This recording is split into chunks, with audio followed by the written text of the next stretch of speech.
Noong 2017, ika-13 ng Marso, isang grupo ng magkakaibigan mula sa bansang Czech Republic ang magkakasamang nagbiyahe patungo ng Pilipinas.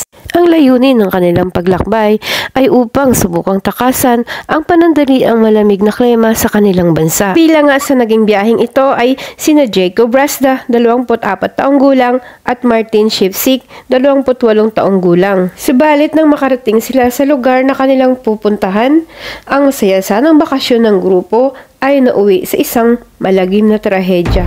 Magandang araw po mga kakwentuhan. Bago ko po simulan ang ating kwento sa araw na ito, welcome po sa bago kong channel, ang Ma-Unspile Tagalog Crime Story. Disclaimer lang po, maaari niyo pong mahanap ang iba pang detalye ng kwentong ito sa ilang mga pahayagan kung kayo po ay magsasaliksik.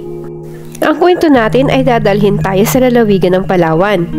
Ang lalawigan ding ito ay kilala bilang isa sa mga nakamamanghang probinsya sa Pilipinas. Dahil sa taglay nitong malakristal na isla, meron itong malinis na dalampasigan at malalago ang kagubatan dito. Kaya naman, di maikakailang dinarayo ito ng mga turista sa iba't ibang panig man ng mundo. Kabilang na nga rito ang grupo ng 15 magkakaibigang sina Martin Shipsik at Jacob Brazda.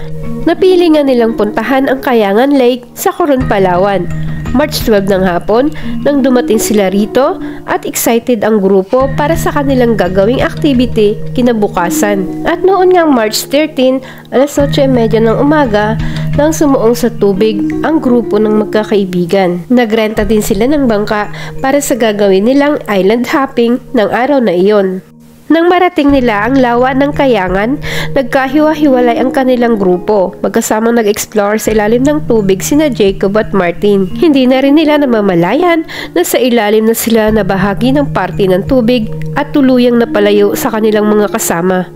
Halos buong maghapong nag-enjoy ang magkakaibigan sa ilalim ng tubig. Alas 4:30 nga ng hapon nang lisanin nila ang tubig at sabay-sabay ang grupo na umahon. At nang makabalik nga ang magkakaibigan sa kanilang bangkang inarkilahan, napansin nilang may dalawa pa silang kasama ang naiwan sa tubig. Ito nga ang naiulat na napahiwalay sa grupo nung una na si Jacob at Martin. Nag-antay nga ng ilang sandali ang magkakaibigan sa pagdating ng dalawang napawalay sa kanila sa tubig. Subalit, sa paglipas ng isang oras ay wala pa rin Jacob at Martin ang lumitaw sa mga oras na yon.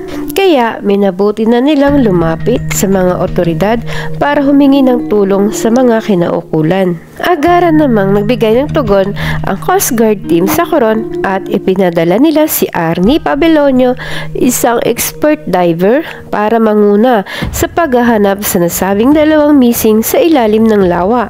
Agarang nagsagawa ng manhunt operation si Arnie, sinuyod nito ang maaaring pwedeng puntahan ng dalawang magkakaibigan.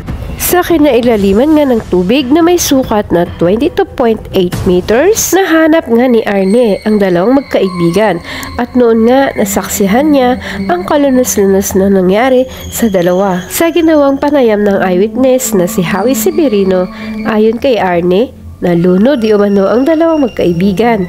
Natagpuan niyang wala ng mga buhay ang mga ito. At ayon pa kay Arnie, kalunos-lunos di umano ang mga nangyari sa kanila. Nakuhanan din mismo ni Martin Shipsik ang sarili nitong pagkamatay dahil sa dala nitong digital deep gauge camera. Ayon din sa kanya, natagpuan nila ang katawan ng dalawang turista sa ilalim ng tubig na may lalim na 22.8 meters. Nagbigay din ng salaysay ang mga kasamahan ng dalawang biktima na may dala umanong kamera, ang dalawa, at hinanap ito kay Arnie kung kasama ba nitong nakita sa ilalim ng tubig. At ayon naman kay Arnie, nang inaahon na namin, hinanap sa amin yung camera na kung saan ang nakita kong camera blue, ang hinanap nila sa akin yung grupo, dahil grupo po sila, ang hinanap sa akin yung camera na white na may handle daw. Sabi ko wala akong nakita doon, so nagkatalo kami. So sinabi ko na lang, sige bukas babalikan ko. Nang binalikan ko po yun, na-recover ko yung mga hinahanap nila, yung camera na kung saan napaka-tragic po ang dating dahil hindi po ordinaryo ang laman ng camera. nakita po namin doon na kung paano sila namatay. Ayon din sa diver na si Arnie, napakasimple di umano ng violation ang nagawa ng dalawang magkakaibigan. Hindi umano sumunod ito sa mga rules as a pre-divers. Hindi rin daw gumamit ng mga proper fins, wala din silang mga lockout bago bumaba sa tubig. At dagdag pa niya, hawak daw umano ni Martin Sipchik ang digital deep gauge camera at nakunan mismo niya ang kanyang sariling pagkamatay. At ayon din daw sa video, lumapit pa umano si Jacob kay Martin upang tingnan ang deep gauge camera para silipin kung gaano sila kalalim na mga oras na yun. Suminyas di umano si Jacob na umakyat na sila. Subalit sumagot si Martin na doon na muna sila pumunta sa rock wall upang doon umakyat upang makaahon sa tubig. Wala na ngang buhay nang maiahon ang dalawang magkaibigan sa tubig. Masakit man sa kanilang mga kaibigan at mga pamilyang naiwan, walang dapat sisihin sa mga pangyayari. At base sa mga Coast Guard na nag-imbestiga sa mga kaibigang naiwan ng dalawang nasawi, tinanong di umano nila ang mga ito kung kumbinsido ba sila sa mga naganap sa kanilang mga kaibigan o para sa kanila ay mayroon itong foul play. Tinanong po sila ni SB Michael Saduani at sinabi naman nila na wala naman po. Tinanggap po nila yung pagkamatay ng kanyang mga kaibigan. Marahil ang kamatayan ay naghahanap lamang ng dahilan kung saan ka maaaring kunin. Maraming salamat po sa inyong panonood at pakikinig. Kung inyo pong nagustuhan ang ating kwento sa araw na ito, mag-iwan lamang po ng inyong mensahe at saloobin. At huwag na rin pong kalimutang i-click ang subscribe button para ma-notify kayo sa iba pa nating mga bagong upload. Maraming salamat at mag-ingat po tayong lahat.